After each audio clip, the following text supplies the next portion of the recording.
আসসালামু আলাইকুম রহমতুল্লাহি ওয়া বারাকাতু। এই সেই আরাফাত ময়দান, যে আরাফাত ময়দানে আমাদের হজরত মুহাম্মদ সাল্লাল্লাহু আলাইহি সাল্লাম দাঁড়িয়ে থেকে বিদায় হজের ভাষণ দিয়েছিলেন। এই আরাফাত ময়দানে পা দিতে দেরি, কিন্তু পিছনের গুনাহ মাফ হতে দেরি হয় না। দেখুন, এই সেই আরাফাত ময়দান, যেখানে আমাদের সবাইকে একদিন বিচারের মাঠে দাঁড়িয়ে থাকতে হবে। সুবহানাল্লাহ, আল্লাহু আকবার।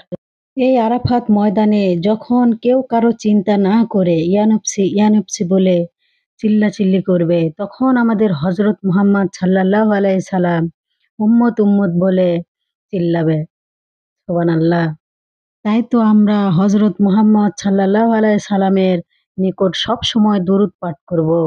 আল্লাহুম্মা সাল্লি আলা মুহাম্মাদি ওয়া আলা আলি মুহাম্মাদি কামা সাল্লা আলাইতা আলা ইব্রাহিম ওয়া আলা আলি ইব্রাহিম ইন্নাকা হামিদুম মাজিদ।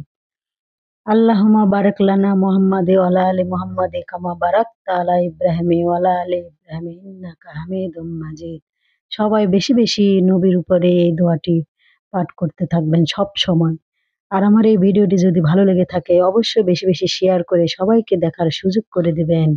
সবাই ভালো থাকবেন। আমার দোয়া রইল সবার জন্য। সবাই যেন একবারের জন্য হলেও এই আরাফাত ময়দানে পা রাখতে পারে। সবাই ভালো থাকবেন। আসসালামু আলাইকুম রহমতুল্লাহি ওয়া বারাকাতুহু। আল্লাহ হাফেজ।